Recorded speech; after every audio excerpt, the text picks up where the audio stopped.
Today in this video I'm going to be talking about how I made this height adjustable and dimmable grow light plant stand for only $20.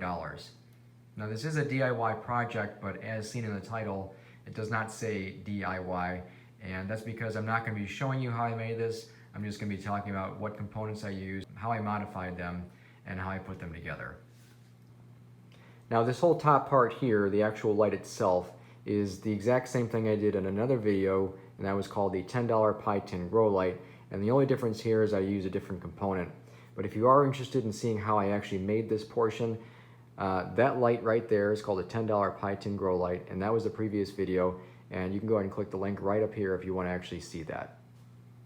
Now the main components that I actually purchased for this was only these LED light bulbs and the two frying pans, the one on the top for the light and the one on the bottom for the base to hold everything. The frying pans I only spent $5 a piece on, and the lights themselves were $5 for a set of two. So it only cost me about $20 to actually make this. However, for you, if you don't have the extra things laying around, it might cost you a little bit more money. All the other components that I used was just scrap I had laying around that I reutilized. So now I'm going to talk about kind of what those components are. It's actually very simple.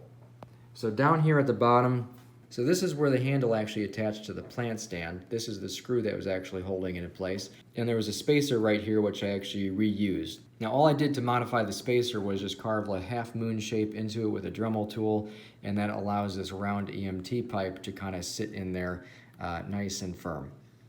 And I did actually epoxy the spacer to the pan just to add a little bit more rigidity to it. So as I said, this is EMT pipe. This is galvanized EMT pipe, electrical conduit. I had that laying around, although you can get this from the store for pretty cheap.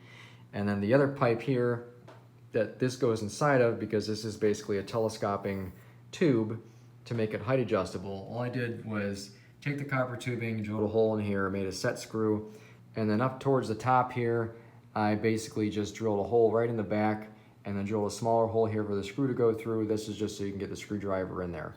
This part here on top of the 3/4 inch pipe is a 3/4 inch coupling, and this is just to add a little bit of space between this pipe and the other pipe so that the head of this screw can fit down inside there and not interfere with this going up and down.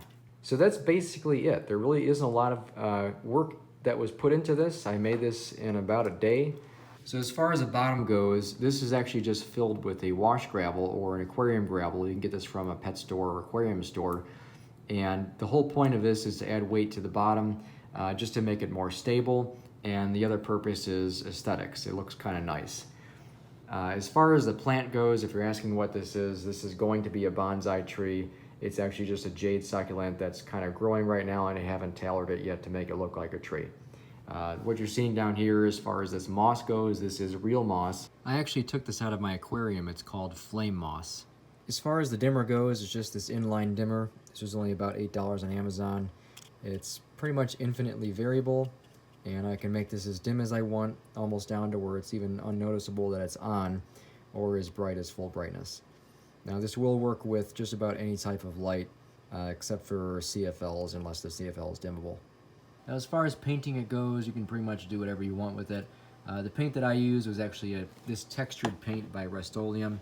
It's just this brown color. Pretty easy to find in the store, not all that expensive. So that's pretty much it. If you're interested in purchasing anything I've shown here, I'll leave some links in the description below. And also at the end of this video, I'll show you the par values for this light as well. So thanks for watching. I hope that it helps inspire some of you out there, and we'll see you in the next video.